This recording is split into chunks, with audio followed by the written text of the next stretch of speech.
Hey everyone, welcome back to Walk-Ins Welcome. We are now on episode 2. And like we told you, the whole goal of this thing is to kind of walk you through in the world of digital marketing. And this episode is all about your website because that's kind of where everything starts when it comes to digital.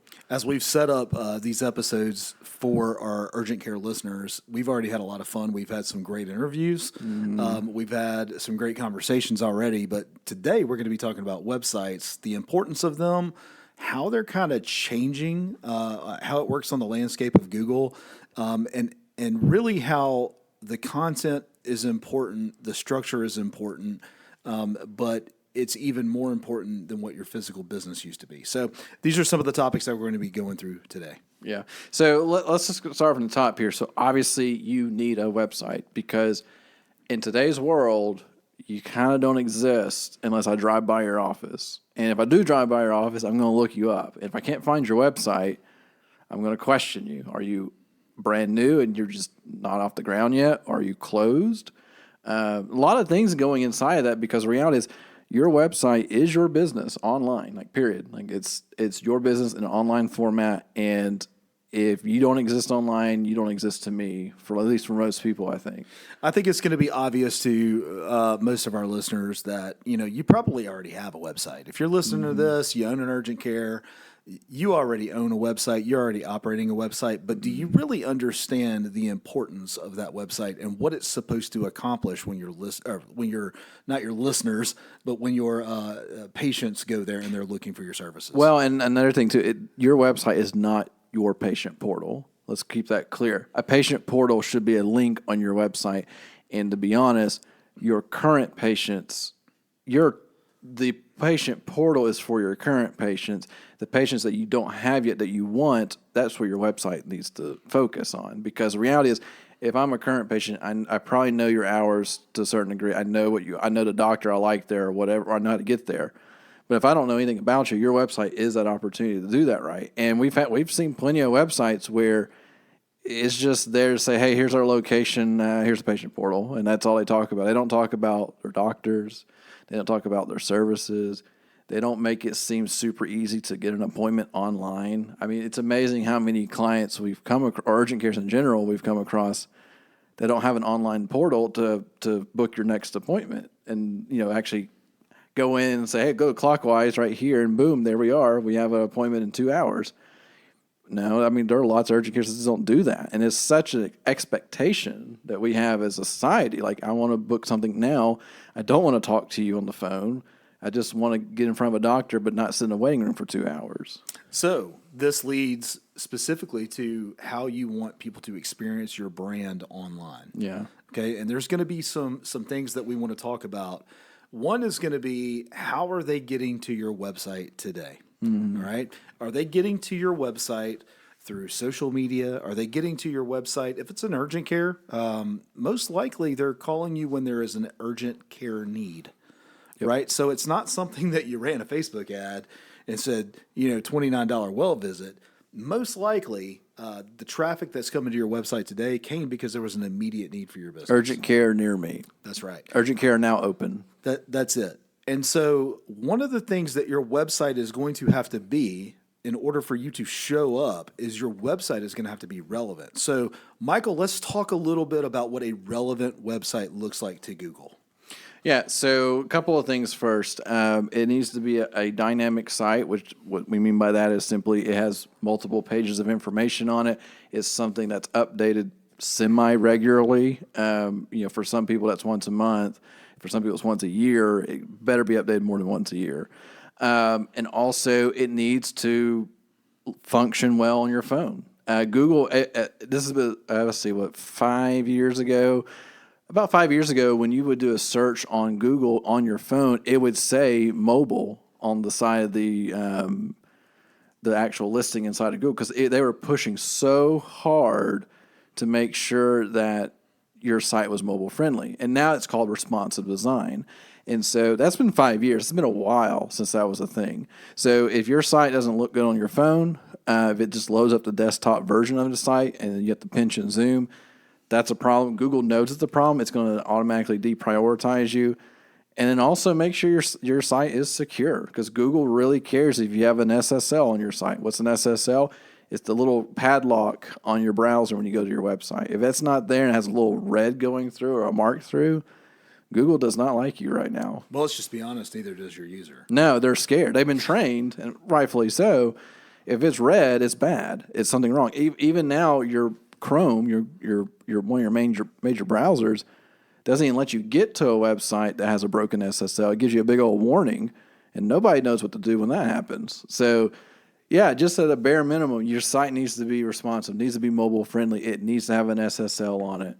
And that's just the bare minimum that Google has an expectation on. And right now, what we're talking about specifically is how to set your website up so that it will be found in the search engines. Not that it's going to automatically put you in the number one position, but this is some of the indicators. This is the core foundation. Yeah, these are the foundational things that you're going to need. So you just talked about, the structure. It needs to be a mobile ready, dynamic type website, right? That's going to allow it to display on a mobile phone properly. It's going to allow it to display on an iPad or whatever kind of tablet properly, and it's going to display on your desktop properly. But another thing that Google is going to be looking for from your website is relevance. Okay, there's two types of relevance that it's going to be looking for. Why don't you start with content real quick? Yeah, so content, one, you need to make sure your content is location specific. Like, you actually need to talk about where you're physically at. You're not just urgent care, period. Like, you're an urgent care in XYZ city. Then you need to talk about what services you actually offer. What do you provide to people? Is it urgent care, primary care? Do you do lab testing, exams, vaccinations, x-rays, those type of things? Because Google wants to know. Google does not know what you do as a business. It only knows what the website tells it. So if you don't put that out, if you do a search but you don't put on your website, Google will never know that, ever. Do you do telemedicine?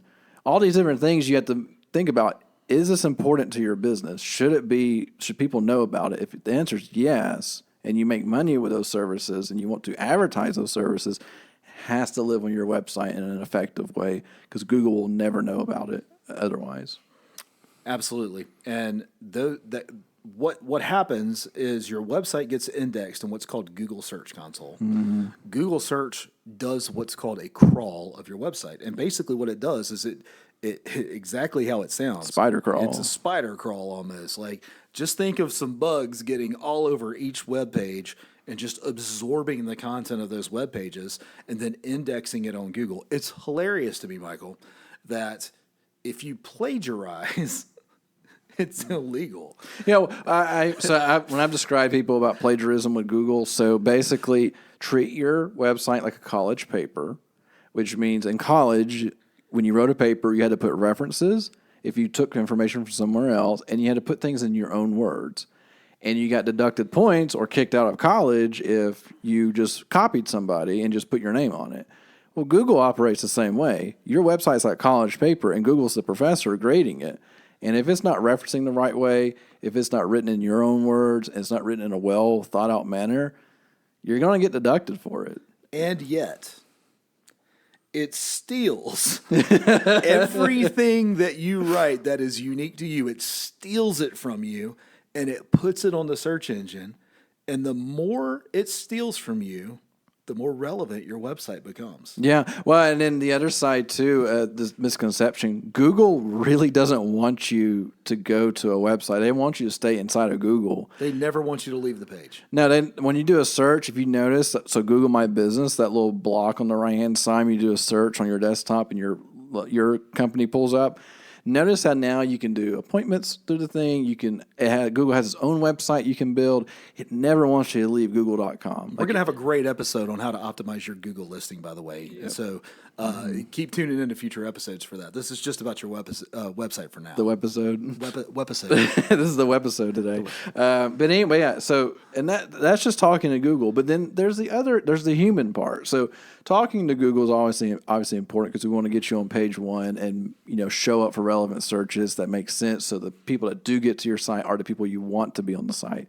The next is, does this site flow and read easy enough so that somebody, and they say 7 seconds, or they maybe even faster now, maybe 5 seconds, do they get what they need in less than basically 5 seconds? Can I get to your site right now and say, yep, that's what I needed. Here I go. If you're a multi-location urgent care, your first cut, what we call cut of the screen, if y'all remember cut of the fold with newspapers, cut of the screen is where do I get all my relevant information in that first screen without scrolling. So if you're multi-location, you probably should have a find location near me type of thing available. Very easy.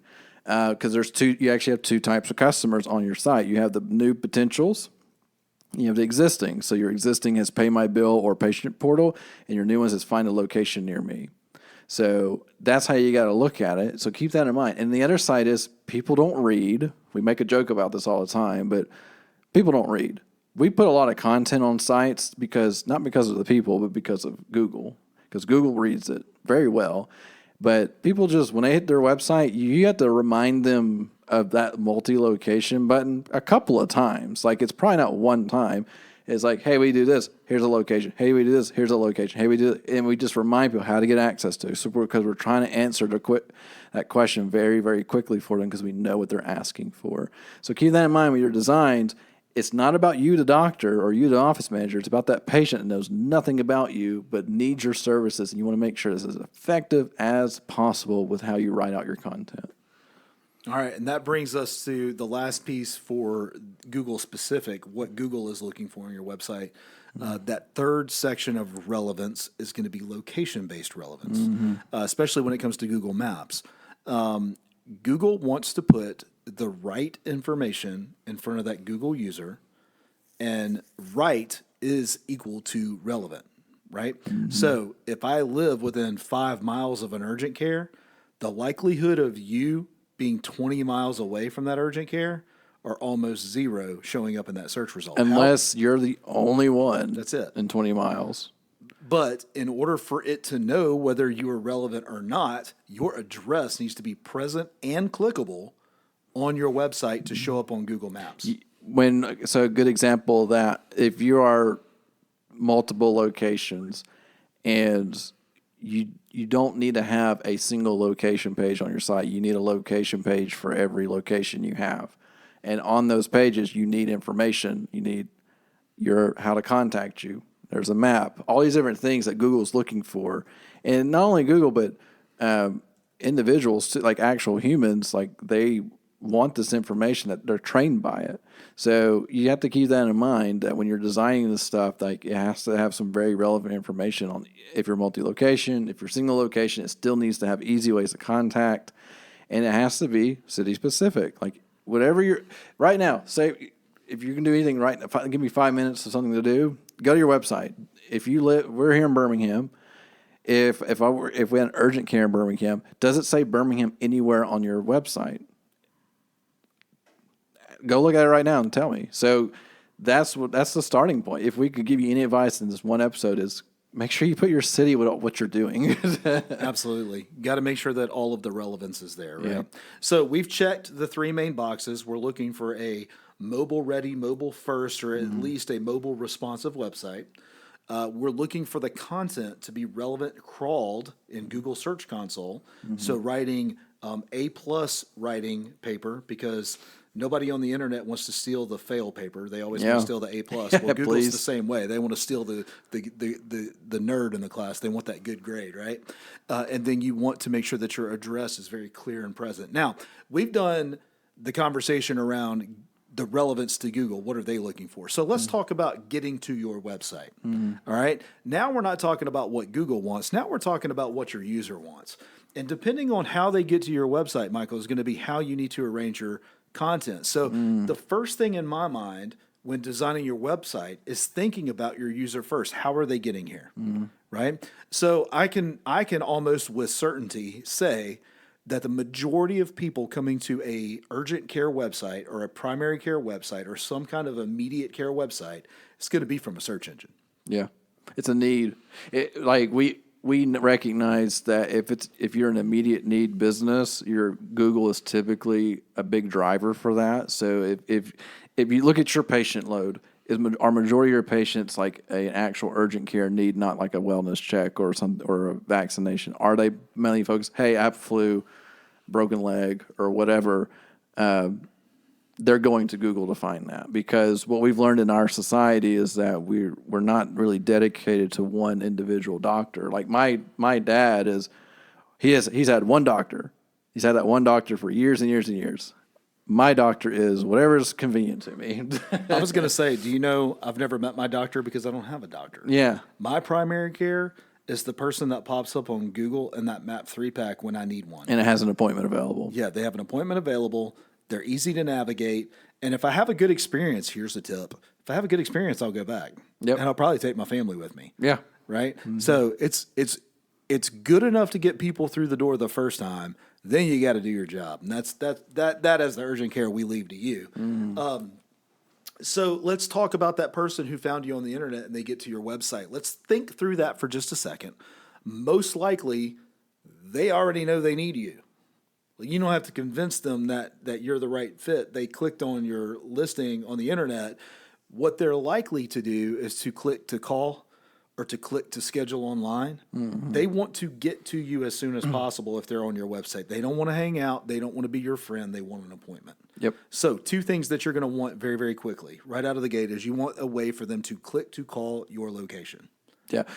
Go look at and what do you mean by click to call? So go to your website, run your mouse over your phone number. Is it clickable? Does your mouse change? If it does, you're in good shape. Do the same on your phone, because sometimes the mobile version of your site may not be clickable on that site. So that's number one. When we say click the call, they can literally tap it and it pulls up the phone number and they hit the phone button and they're calling you.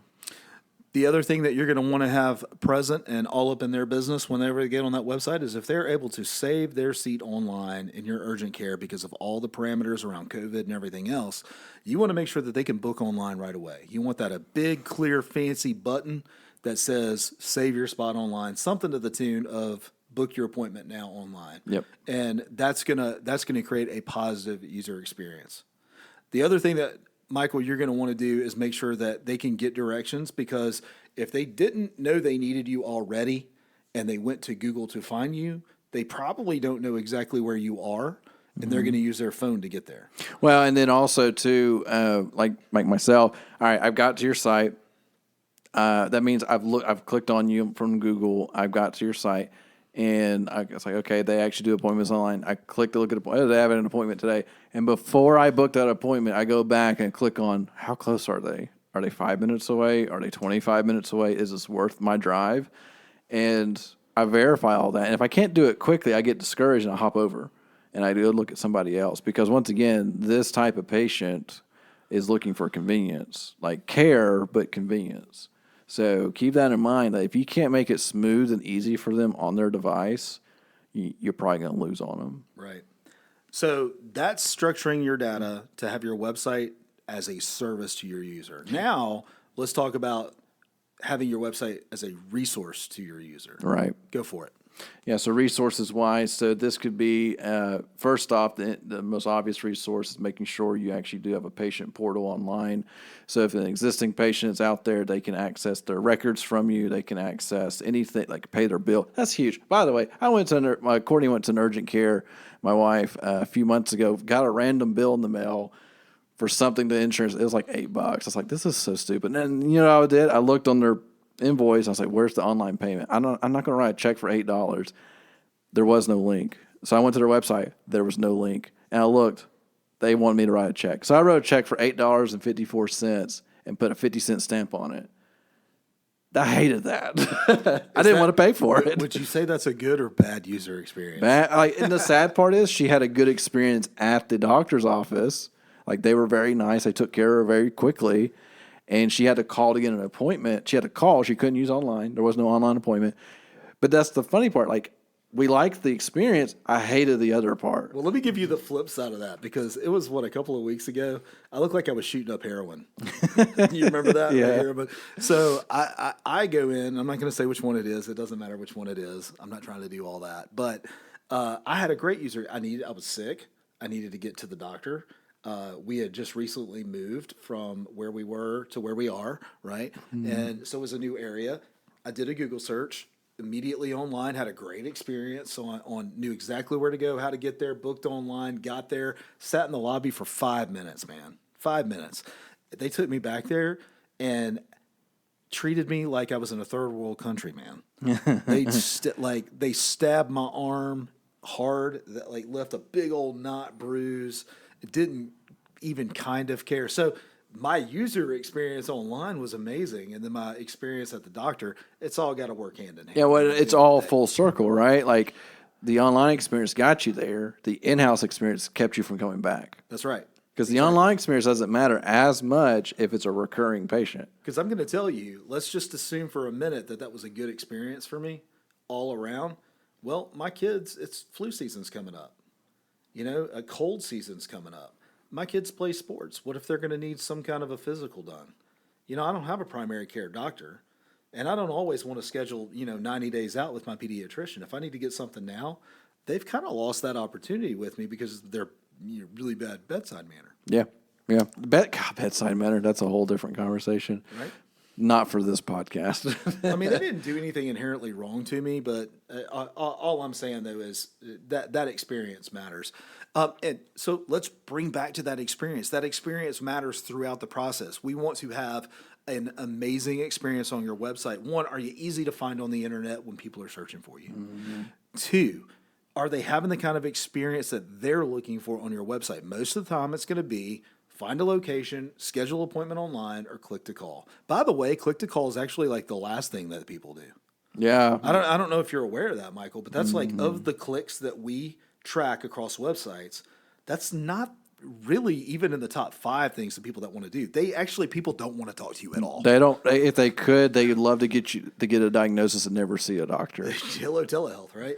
Yeah, telehealth. Well, thanks to COVID too, telehealth became telehealth has been around for quite a few years, but it became a whole new animal with COVID. So, and that's another thing too. If you're offering COVID services like testing, vaccinations, and stuff like that, that needs to be on your website because that is an actively searched thing. And so you need to make sure you're showcasing, highlighting the key services that people are wanting. Because if you don't put it out there easy to find, they'll never find it. Michael, can you put too much information on a website? No, unless it's a big old jumbled mess. Okay, so I'm going to ask it in a different way. Can you put too much information the wrong way on a website? Yeah, horribly. So with that, your urgent care, your primary care, your company can put massive amounts of information, unlimited amounts of information on a website. Hundreds of pages. But the way you structure it on your website matters way more than the amount of information that you put on there. We can go ahead and tell you right now that whatever you put below the cut of the screen on your homepage, 90% will never see it. That's right. Period. Also, your homepage is number 1. Your doctor page, who your doctor is number 2. Then the location and information is number 3. Because people want to they got the right spot. They want to see who their doctor might be, and then they're going to call or fill out the form or book online. Michael, would you say that the content is more for the user of the website or for Google? 100% Google. Okay. Now, our listeners need to let that soak in a minute because they feel deep in their soul, down in their spirit, that all of their people that come to their website are absorbing and reading and ruminating over all this stuff that they're putting on the website. Yeah, so most people that are on your website spend about 40 seconds total across all the pages combined. Snap, Michael. But I spent all of this time putting 9,000 pages of content because I wanted to say everything that I know. Yeah, doesn't work. Okay, all right. So I'm being very tongue-in-cheek, very sarcastic. What I'm trying to communicate to our audience, listen, when you're putting a website together, think Google for content, think user experience for your user. Yeah. So, and that brings another thing. If you're going to put a page on your website for a certain service, it needs to have a lot of content on that page. When we say a lot of content, at a bare minimum, 500 words. Like if you're putting on there and I put a paragraph, it's not going to do much for you. One, it looks bad, but 2, Google doesn't really mark that as an important page because in Google's eyes, if you only put a paragraph on something, it doesn't care. It's like, that's not important. There's definitely more stuff there. So anyway, yeah, so that's that there.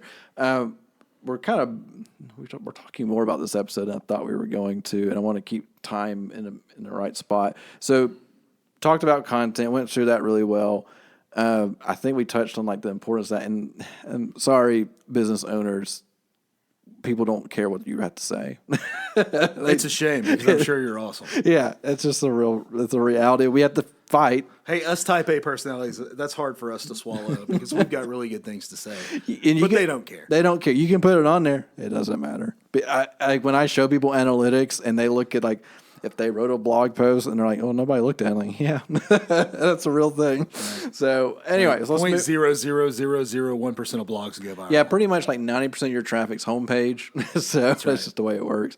All right, moving forward, let's give you some real world tools to use right now. So here's the thing. As a digital marketing company, we like WordPress. I think most marketing companies are going to say we like WordPress. Like WordPress is a good thing.